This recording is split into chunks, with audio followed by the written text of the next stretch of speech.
pues vamos a estar viendo las agencias de nuevo en el día 3, el último día para ganar las recompensas gratis.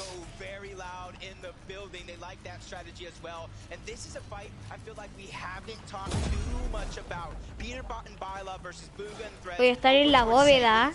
In theory, it's so big, you can split this drop. There is a ton of loot, almost 100 chests, maybe a little bit fewer than that, but that allows for both these teams to play the way that they want. One of them has already captured that vault. It's got to be Peterbot and Bylov. So Bugha and Threats, instead of contesting it, they're just trying to farm up. They're just trying to get their loadout set and ready so they can make their first rotation when the zone begins to pull. Let's not forget, Peterbot used to play with Bugha as well, you know, so there is some history there as they're going head-to-head, but Kaizen, Clement right now looking pretty solid here, just trying to get their rotation down. Pack team right on their heels. Meanwhile, Teeny potentially up against Thoric out there in the feed. We get to jump on over to Sentin and Polarize versus the youngins here. Fanyajin, Moneymaker's by himself. What can he do here? Yeah, it was in Game 5 where Moneymaker and F9 were able to qualify for this stage itself. Sentin and Polarize did it by brute forcing their way through with already one knock. It's a 2v1 situation.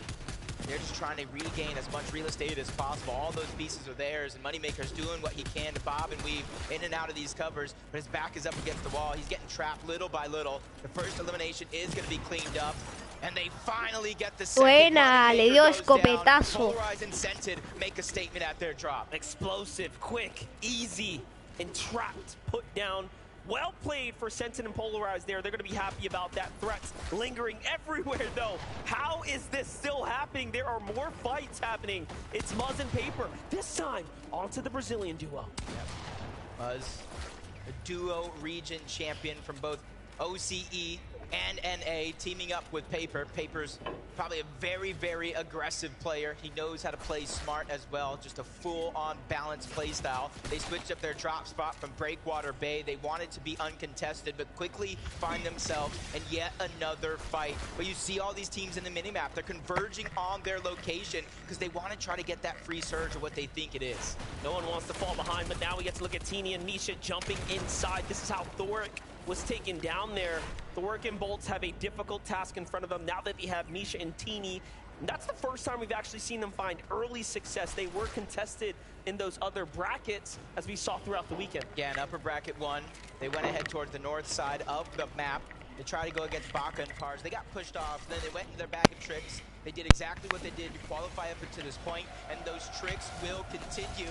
And how long has it been, Monster? A couple of minutes already, and they're still farming that surge onto Striker. These guys are setting the bar high when it comes to Storm Surge. There's going to be very few teams Pero gente, keep up with them if they que go at this pace. Yeah, they're trying to get themselves me molesta un poco de mi pelo. Competition. It's an excellent strategy, and it's hard to replicate. You have to put yourself in that position. Notice how far they had to rotate just to get there as well. So positioning for that, setting up for that is no easy feat.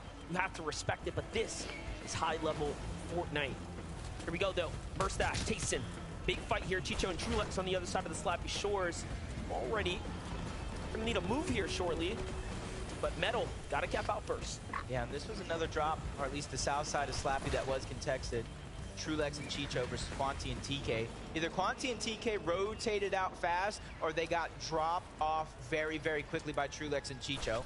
Find out about that later, but Acorn and Cold, probably one of the most dominating performance in the upper bracket, in the international stage for all that matter. They're looking to try to continue that run, but right out of the gates, we knew they were contested by both Pink and Vico, and it looks like both these teams might have decided to split the drop. It's only game 1 of 6, so that could change very, very quickly, but they're trying to feel this lobby out. It's a much different set of players than they faced in that upper bracket. Extremely proud of what Team Dignitas and Agent have been able to put together with their rosters. The performances are amazing, and again, Grand Finals, of course, is what matters most. We'll see where everyone ends up, but Flixie, Gripey here, seem to have been getting into a little bit of Gente, voy a ver si hay nuevas misiones de Halloween. No, todavía no. Badil is one of the most dangerous when it comes down to toe-to-toe battles and defending in situations like this, but there's nothing you can do against two of the best. Flixie, Gripey, they closed it out. Yeah, and they've been battling it out almost all year long, from major qualifiers to major grand finals. Flixie and Gripey You know what? I think they're a little underrated at this point. I think everybody who qualified for this lobby is dangerous. They need to be able to come out on top in a lot of these exchanges, and you cannot overrate any of your opponents at any stage of this game. There's two regions I wouldn't want to go toe-to-toe in an early box fight with. It's anyone from the previous NA West, now of course NA, but also EU players, and unfortunately that's exactly who are the ones asking those questions. Pixie and Cheatin', however, though, are going to fend off several pair of EU ones themselves. This is match one of the grand finals. Things are already heating up. 81 players remaining in the lobby, and Pixie gets punished. That's a huge amount of damage, both of them getting dropped down low. Luckily for them, they do have the med miss at the very minimum, so they can get themselves up to tip-top shape. Mixon and Baja are the ones dealing a lot of that damage. They have the early game high ground, and they're willing to stay in Storm a little bit, even though they don't have any HP heals, because they realize how hard it is for Surge. You can find bandages, you can find berries, you can find a leftover med kit, but it's that Storm Surge that you're not going to be able to find for free. They're very behind on material, so we'll see if they can bounce back. Duke and Edgy, what a performance we saw, arguably sealing away a moment of the weekend. The clutch from them, honestly solidifying their position, their placement here amongst the best. What are they going to be capable of here this weekend? Duke. That clutch was just absolutely insane, and how hyped, how supportive Edgy was as well. Just shows the chemistry between these two and why they are an NA FNCS champion, why they are playing in a lobby just like this. A lot of the players here know how to win in their region. It's the international stage that takes just a little bit more effort. Kaizen and Clement quickly trying to rotate. They're one of the teams. They just don't want to get stuck too far out in the zone. And I think if any of these 2 days have shown you anything, is you don't want to get stuck behind the rest of the lobby when they're trying to hold you out. It forces you to waste your heals. It forces you to waste all of your resources just to make it into the zone very, very early on. Super proud of Worthy and Alex again. OCE, the only team and duo from the OCE region to make it to the finals stage here, and they already have an elimination. Something to be extremely proud of. They're on the move here. Gonna get dead center zone 3 right now. They've scored 30+ points in every match on day one. And day one, by the way, was the most difficult of the two brackets. Yeah, and kind of shows how impressive it is, because Kanata and Aegis did the same thing. They got second, and I believe Alex and Worthy were somewhere like 6, at least into the top 7. Reason and Yanis here over towards Breakwater Bay, and they've been traveling a lot. What they're trying to do here is they're trying to go to the slow side of the zone, where the least amount of players will be sitting, trying to hold them out. The only worry that I'm going to have for them is where they're going to get their surge from. Have they got enough with those 2 eliminations already? Because as we know, those off-spawn battles, they don't give very much Storm Surge compared to what you're going to get through the mid and that late game. Yanis picking up the steady hands augment there as well, just waiting to really decide what direction he's going to take his augments in. You have to also now look to study those decisions moving forwards, but here we have AJS Moby, AJS Larpex, of course, joining up together here. The Rumble Ruins is their home at the moment. They're just looking around for surge tags, nothing yet. NA options in the distance. EU options here on the mountain with Basque. What's it gonna be? Here comes the Rift Island. Ooh, this is gonna get good. In day 1, we didn't see too many teams try to contest it. In day 2, it was like a house party on top of Rift Island. Everybody wanted to join, and it does look like Hen and Vasquez might be the first ones to try to contend it. They did get it in game 1 of the lower bracket, and that was a huge part of their success very, very early on. They were able to keep up the pace and eventually qualify for our grand finals here today, and they're looking to try to mimic that. And you see, there's not very many other players that are going up towards Rift Island, so that might be a free 15 points and very, very valuable slurp juices. Exactly. For those of you in attendance here, for those of you looking back at this island is worth 15 points if you can secure the objective. It is going to draw in the lot of the players. If you can get 15 points, that is the equivalent of 3 or 4 eliminations worth of points there. So it really can set you very far ahead. This becomes a very interesting time to play the game now for Miro and Cooper, because they have decided they want to fight for it, and they are a very dangerous team when it comes down to them making a decision and sticking to it. They'll commit. Yep, does look like though Basket and Hen were able to capture it. They were there first. If there's two people going ahead and captured it, it goes much faster than if it's just a solo. So Cooper and Miro, they're ready for that extra prize, the alternative, the height, the elevation. That way they can get Surge, but Peppo, Cliff, and Zagu in another fight against Rue and Mshari over on the other side, just battling for those pieces. Mshari just sitting high up on that mountain. He's not really worried about his teammate. He trusts him to play safe, and that's a massive amount of trust in a lobby just like this. I can't believe it. I can't believe he didn't go down there to try to support. He says, hey man, you have this. Defense comes out of Rue, plays very well, and now they're above this Surge as Mshari is finding tags here in the process too. Meanwhile, Zagu Peppo, 475 damage above the Surge. They are in an excellent position right now. They shouldn't have to move any much further. Yep, in the feed though, I did see Kanata go down. I saw Mishi go down. Ooh, here. Yeah. And that's the battle that they were having. You see Agers is solo against Teeny over on the other side. Steno and Lushi might possibly be looking to take advantage of this opportunity, but that's Acorn and Cole down their sights. They know 23 above the damage threshold. It's enough to not have to worry about Storm Surge actually doing damage, but it's not enough for comfortability. So they're on the hunt for even more, but they're just on the receiving end of so many other players trying to put their hand in the cookie jar. One of those duos is Acorn and Cold. Agers here, of course, trying to extract revenge now as Kanata was taken out. He still finds himself very comfortably in the safe zone here, so he'll be all right. Even has some extra heals, of course, remaining. It's going to be pretty tough to play this one out. Yes, they have two elims. We have to see how Teeny turned that fight around. You have to wonder what went wrong. Kanata caught out, looking for tags and low on HP. Teeny and Misha waste no time finding that one.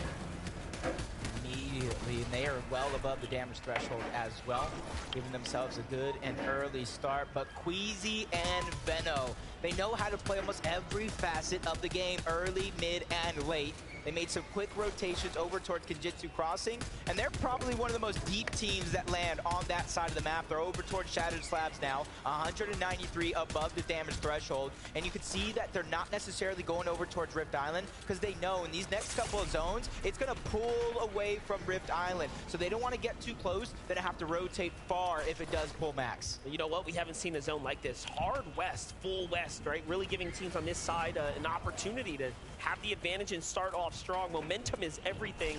Sometimes all it takes is securing that first game. Teeny goes for the save in the zone here, so Misha will potentially be picked up.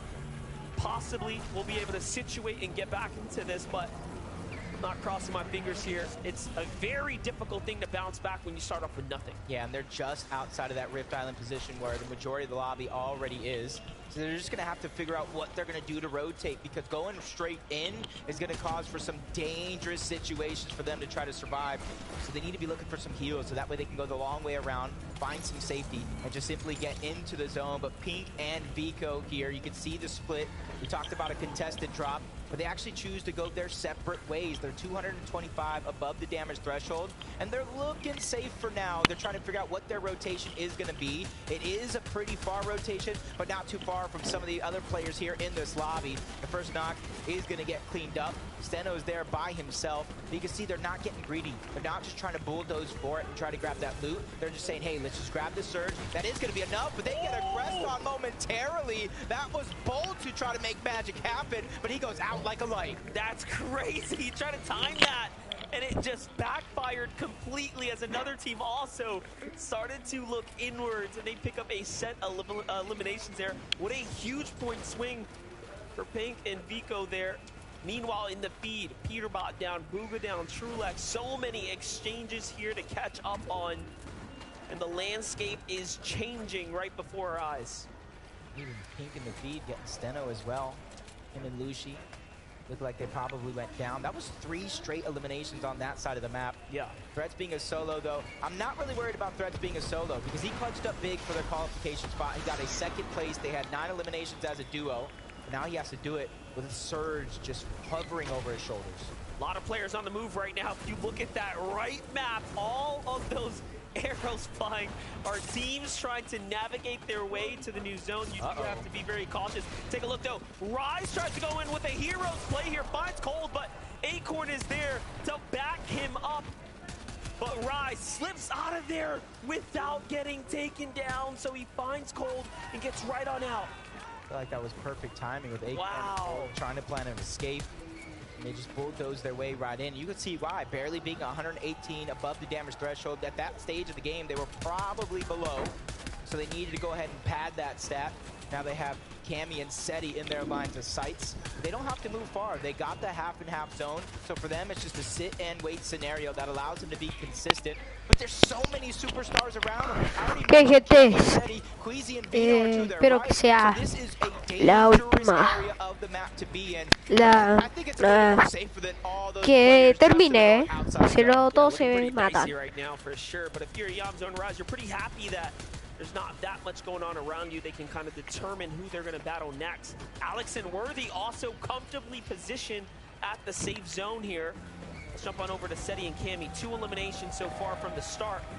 Nothing else since then, but we haven't saw problems this time around with the Surge, so they are in a very, very sweet spot here right now. Also, just nestled so nicely here. Look, they can look down on players trying to come out the low ground. Yeah, so many big names are already out of this lobby, and we haven't even been given placement points just yet, so there's still so much work to do.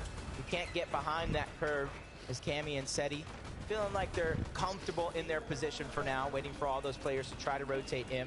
MK, Papa, and Shalom looking like they might get a sneak attack onto Podesai and Snazy. They just need to be patient here. They go for the 3-2-1 onto the cover. No shots actually go through to Podesai. That gives them information of where they're located at. So they're going to about face and go a little bit of a different direction now. It's like Rapid lost his teammate, Batman Booga, as he's not nearby to the hands of Mshari not too long ago. Here's Papa. Here's Shalom, though. Still looking around, playing the bush. Very nicely done. Everyone else is nestled pretty far off, so we get to jump in with Vino and Queasy, see how they are doing. A little update, a single elimination, so not really turning online too far yet as far as the overall heal situation. I'd say they're middling in the pack. Material count-wise, is it enough for them to play for high ground? I think yes, and they're probably thinking we should go for it. Yeah, they're probably just gathering all the information around the map for now. Figure out what's the best position, who's already on height, how do we chop them down and make it our own. We've seen that happen to start our tournament on Friday. They grabbed high ground, they looked down and never looked back as they took the game. They actually qualified off that game 93 points when 91 was the threshold. They kept playing out because it's all about bragging rights, proving that they are the best, just like Iamzo and Rise. And they quickly move to the front side of the zone, so that way when it does begin to move, they secure their spot and they look back and try to hold anybody out and get eliminations. Well, they're here early, and now they can start to determine what they're going to do. Everyone's on the move here once again. Rocket Rams coming into full effect. Meanwhile, on high ground, Cammy, Seti trying to be the first to set up. The base is wide, the base is strong, and they get the first dibs already. There are other teams cranking up, though. They don't want to just give them all this elevation for free. And the fact that they're committing with Meadow does mean they will have a problem. Meanwhile, Acorn does fall, so Acorn and Cold now taken out of this game. Chicho left by himself to play this one out as a solo as well. Those were his last remaining builds. Trying to do it by himself. He's trying to play patiently, waiting for anybody to run past him, not knowing that he's there. Try to hit a little bit of a peekaboo. And that's going to be a massive refresh, because not only is he hoping to get the Siphon mad, to get the Siphon itself, to get his heals up, and that's going to be big. Duke by himself, though, on the other side, which honestly, I don't have too much of a worry. We saw a 1v2 clutch from Duke yesterday. We know anything is possible here this weekend, and now placement points are finally beginning to set in. It is very few for now, but there's still more to come if you can survive. That was an excellent time to update the standings, updating in real time right now. So from here on out, as teams fall, placement points will be rewarded. It is really about surviving this gauntlet of action to come right now. The Surge is equally active. Worthy's going to find the solo Mshari. Big pickup for him. And Flixie and Gripey leading here with 5 eliminations now. Front side of the zone, team gets right in front of him. He tries to see for the box up, but no. It's more important to stay safe right now. Look at the rotates here. You love to see it. Excellently done. Flixie and Brightbeard are really playing well right now. Yeah, sacrificing some HP. That way they can go to the front side. The high ground battle's going to begin. Cammy and Seti, Vino and Queasy with the bounce pad. The fadeaway shot unsuccessful from Queasy and Vino. So the kings of the FNCS Invitational are still on the high ground for now. As Cammy's looking to come crashing down. He's built a little bit of a tower, so he doesn't go too far. So all the battles being forced lower and lower, down in the mud. Duke trying to fight with his back up against the wall by himself. Multiple duos beginning to surround and hound him. Top 17, though. All these points as a solo are massive for their run here in this competition. This is a battle for ego, undoubtedly. Duke looking to see what he can set up. Turns around, breaks everyone off. Fight. Down goes Cammy. And down comes Cammy. And then he's looking to target him. Duke is the destruction here in the lobby by himself with the knock. What a beautifully timed landing spot there, but Cooper hot on his heels here next door. They know he's here. Miro comes in, they're trying to hunt him out, but he's off to the races. Finds Pixie, big tag. You know Duke wants to finish this one. Can he get it? In he goes. It's only gonna take a single tag. He's under the ramp, goes for it, he gets it there. Nicely done. Takes out Cammy, takes out the next one as well. The list of eliminations keeps on climbing before he finally falls. Into the top 10 we go with Flixie also a solo in this game. There's 4 total solos still left alive, no builds. He's trying to make a play, but from the outside of the zone, he goes down. It's Mappy, it's eye drop on high ground. Take a look, Ring is still alive. Seti is still alive. Playing the backside of zone, excellently done here, but the high ground comes down a little early. He has a true chance. Seti brings him down, and now he is the one on top. Can he clutch this out by himself against all odds? We thought it was over, but Reek has other words for everyone in the lobby. He goes down into that top 4 we go. The only solo left alive, well, you saw him moments ago. It is going to be Seti. Cooper and Miro almost won a game yesterday. It was stolen away by both Bryce and Chubbs. Now they're going for some toe tags on Apoyo and Speaks. NA counterparts going at it. I drop on the other side, but he gets taken down by the NA duo. Huge shot by Miro, trying to go back to back, but they fall down the mountain. That's going to allow for Apoyo to survive momentarily, but Cooper hot on the chase. He sacrifices himself to go for the elimination. Seti out of nowhere. Final 2 teams. Miro's trying to stay alive, but there's one duo still left alive, but it's actually a knock. Miro versus Sphinx. NA versus NA to take game number 1. Incredible that NA will secure this here, but talk about the turn of events here. Miro taking down Seti, putting his name in the conversation. People forget what Miro is capable of, but now it's a 1v1. Old blood versus the new, basically. Miro showing, hey, I'm the big dog of the region. Sphinx says, I want to prove that I can do it. We already know he's got the mouth in him, but can he put the bullets where they need to go? He needs to put some respect on his name. Miro running out of builds. That's his last chance. He falls all the way down. Miro goes out. That is Poyo and Sphinx. That is their second victory royale on the weekend. What an excellent job there. We already saw them take a win in the upper bracket that even bring them this far into this stage, and now they are proving that they can do it on the biggest stage against the best. That's going to be it from us, though, because I want to hear what they have to say about being the only team with 2 wins on the weekend. Boys, you proved you can get a victory royale on LAN in the upper bracket, and now you proved you can get a victory royale in the grand final. Talk to me about those last moments in game. Did you manage to talk less? I would say so, a little bit less. I think my comms were more clear. I mean, you were having to come for yourself in that 1v1. How did you manage knowing someone was above you on the high ground? You know, I just have the best awareness at this LAN right now, so like obviously I know there's a man above me, you know. I'm just like that. But what are you thinking though? Because he can jump on you at any time. I'm thinking I think like 25 builds about, and I'm best fighter, best piecer, so I was like, all right, I'm gonna just go up, corner pump. That's what I did. You waited and then he fell down and he did the job for you.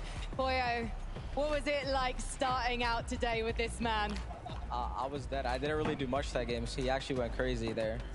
And you let him just talk his way through it. You didn't give him any advice or guidance. Nah, I just told him his maths and he did the rest. Now, going forward, you've got to try and maintain this consistency. You've managed to get your way through an aggressive lobby, but can you see yourself managing to top the competition again? Yeah, we just need to live off spawn. I think we can do good at literally every game. All right, well, good luck in those off-spawn battles, boys. Congratulations. Everyone give it up for Sphinx and Poyo!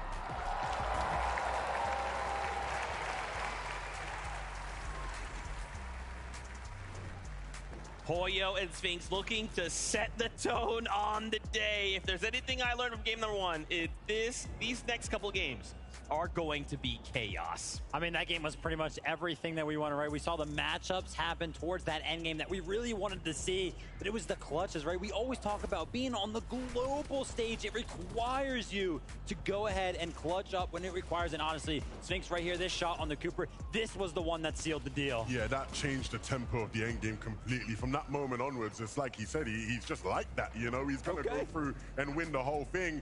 And I mean, it wasn't an easy finish, right? They were going back and forth a bit. It was only the materials that was able to let Miro down, and Sphinx was just had a bit more left in the tank. Even though, actually, you can see he had none. He just was playing around with the stairs, and it wins him the game as well. Of course, again, a team that has already shown they can win on this stage, and they do it once again. Just being able to stay calm, cool, and collect in that situation. Many duos would look at their material count, what they have in the tank, and just go, this is it. Let's start Hail Marrying. I don't know anymore. But Sphinx just said, no. I've been in Grands before. I've been in these types of situations. Take a step back. We know they're up top. Let's break those builds. Let's bring them down. And unfortunately, Cooper and Miro did fall, but still a second place for them.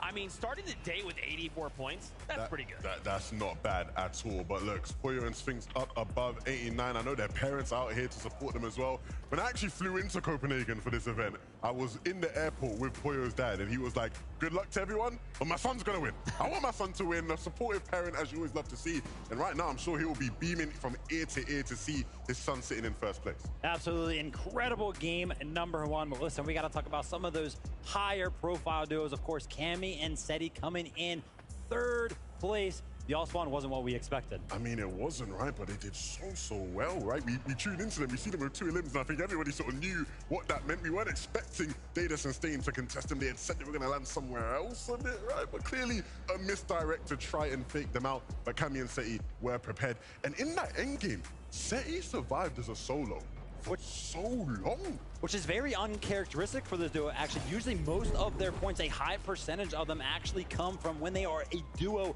alive, right? Usually their points fall off whenever there's a solo clutch opportunity, but Seti's showing up. Yeah, you don't associate either of them, as great of players they are, you don't associate either of them with mega solo clutches, right? You look at some of the other elite EU names, a lot of them, you think of them and you think solo clutches. Thomas Malabuka, right? You know, Venno, even Queasy, you know, these guys you expect to solo clutch. Cammy and Seti showing us right now, yeah, if one of them's a solo in these games, they will step up. And I think for them, like obviously Seti's a little disappointed there. He wanted to take it farther. But ending as a solo in this situation, on this stage, and ending 3rd place, my bad, Seti. I mean, I know you're king of consistency and stuff, so if you just do that a couple more times, I mean, we are in for the running.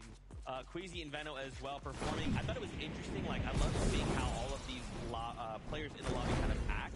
We saw there in the mid game, Seti, Cammy on the high ground, Queasy, Venno on the front side of zone. So all these duos are just looking for those windows, right? Yeah, for sure. And in this end game, with all these duos here, I do want to give a big shout out to Dukes, man, because that brother was going ballistic, right? He wanted to put an end to everybody's game that he could as a solo as well, right? So a bunch of really sick solo clashes. Oh, that's painful. I didn't realize that's how Queasy went down there. The 4 damage getting everybody so far in game 1. Yeah, 100%. Listen, that was pretty much the head-to-head battle that we wanted to see on the higher ground. Honestly, though, Cammy and Seti picked up more points for that. But Zeke, I was really impressed with Cooper and Miro. I feel like some of those IGL late-game calls were really good.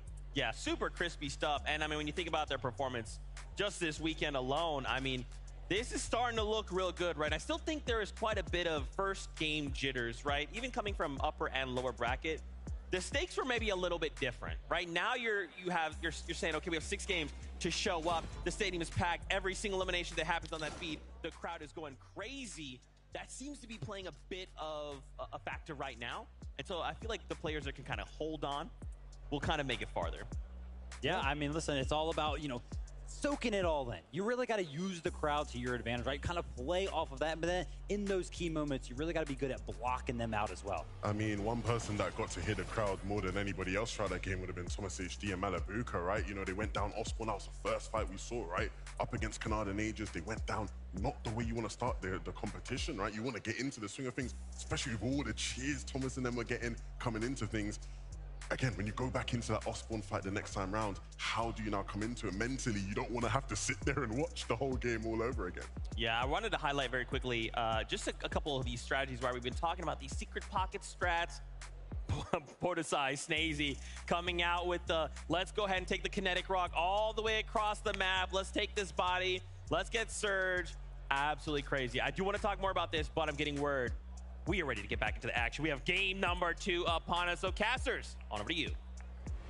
Games, games, games. That's all we want this weekend is more games. And that first one, Monster, that was so exciting to really start off the day. It was perfect. EU versus NA, and then the big names really showing up. We saw the rivalry for high ground, so already the early story starting to begin. But most importantly, 14 elims off the early game. Let's see it here for game number 2.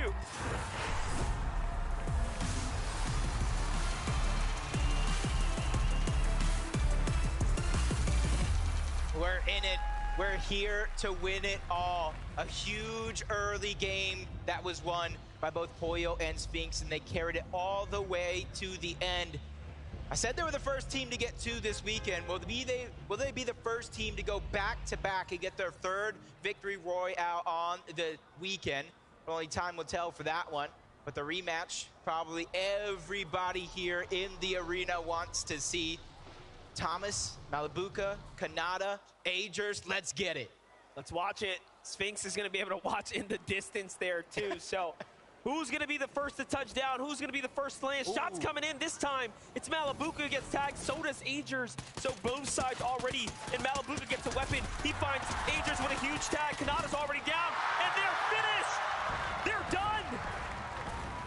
That was a huge start for Malibuca. Gets that Havoc suppressed and immediately goes to work. And it was him. It was actually him who was getting tagged out of the sky. I thought that was going to be a huge advantage for Kanata and Agers. They weren't able to clean that one up.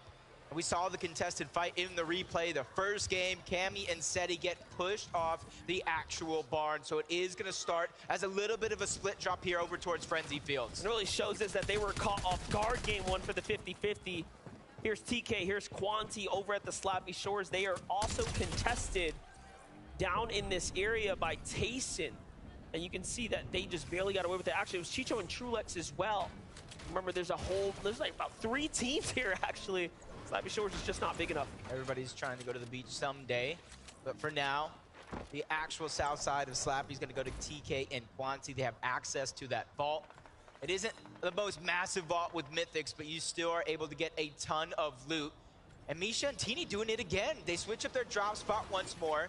They go on over to where Baka and Par's at, and they're going to go ahead and sneak. They haven't really looted up at all. Will Baka and Par's take the bait? This is a very interesting position to be in, of course, because you have the chest here as a potential option. So you have to think about it. Anything can happen here. I feel like everybody at this stage in the game has been conditioned to know this is a viable strategy. Because like I said, in the lower bracket, in the upper bracket, they were contesting Baka and Pars. Didn't work out for them. They switched up their strategy. They started doing exactly this, playing roulette with their drop spots to try to sneak up on some teams. And that inevitably was what got them across the finish line. And it's only a matter of time before Baka and Pars go in this direction. So no matter what the result will be. And this is what we talk about, teams hiding strategies, teams really sitting back and thinking about, okay, what haven't we tried yet in the upper bracket and lower bracket that we're sitting on, that we're waiting on, that we can then put into play to give us the advantage on Championship Sunday. They have some sorts of feeling. See them hopping over the covers. They know they're around here somewhere. They probably already seen them drop just a little bit, but the bait has been taken. Down goes one of them. Misha and Teeny strike yet again.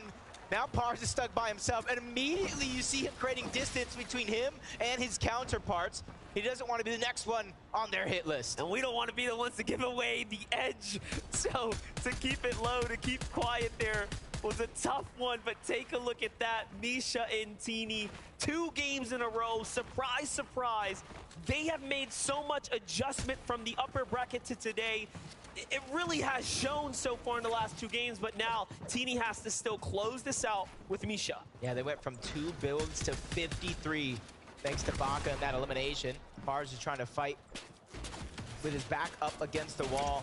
Shots also coming in from the third party. Everything comes crashing down. But Pars is still able to put up a good defense for now. Matini's hot on his heels. First shot could be landed. Pars goes down to the low ground, and the 2v1 has been secured. Misha and Teeny strike first. What a play. What an ambush set up there. Definitely highlight worthy. Meanwhile, we jump in with Vico, Pink. Their drop spot split by Acorn and Cold. You can see that they have lost a fair amount of the advantage of the general area, but it hasn't affected them that much. They have still maintained a very, again, more or less successful setup. In the feed, I saw that Cold might have picked up Scented there, so already down south, some action going on right now. Acorn and Cold here looking very much solid as they're going against Polarized. Polarized by himself, getting pieced up, boxed up, now forced onto the back foot here. This is a favorite here. Cold does get punished, but he's got his teammate here to back him up. Yeah, trade-in shots, bait and switch. Acorn is trying to alleviate some of that pressure, but Polarized keeps trying to break his way into the box, but he gets denied entry more than once. Now Acorn's simply going to try to hold the covers, peek through, try to figure out where Polarized is at. Give Cold time to heal up. Zip line, that one's going to be noticeable. Now Acorn has to make the decision. Do I just go straight up into him? Do I continue to play my game out? I saw third-party shots coming in. He hits it. He goes right back up. Zipline once more. Polarized goes down, but it's not the team you thought. Cooper steals that one away. Man, that's the worst feeling right there. You put in all that work, all that damage, and 4 points slip away. Meanwhile, Poda, Sai, and Snazy, the M8 boys, are back at it again. Oh no, but they couldn't save Striker this time, so lost damage, but the strategy was still there. The idea still potent. They've been performing so well this weekend. 90% has to be them, 10% has to be the crowd on their side, fueling them. Anytime they feel like their gas tank is empty, you see a loud cheer from the crowd, and that's a little bit of a refresh in its own mind. But with one eliminations, they get their surge plan started over towards Shattered Slabs. There's at least one team towards the north side. But we got a surprise, we got a treat. We got a little bit of a listen-in of an off-spawn battle. Wait, where are they? Take guns on left, take guns on left. Yeah, I got this gun. 6 white, 9 white, other one. 6 white. Yeah. Good job, mate. Good job. Big set of eliminations right there. You can hear the comms clear and concise, but for a second there, they didn't know where they actually were. Yeah. That's how tough a 50-50 can actually be. Slight, bus route deviation, all of a sudden, you're coming in from different angles. Yeah, that's one thing is you can have the best drop, but when everyone's going for the same weapon. Malibuca's the one who won out, which forced Kanata and Aegis elsewhere, but our game one victors, Poyo and Spinx, who probably got a front row seat for that battle. You saw them flying through the sky when that contestation was happening. They looted up, and I gotta say their loot is looking pretty impressive. Gente, ya me tengo que ir ya.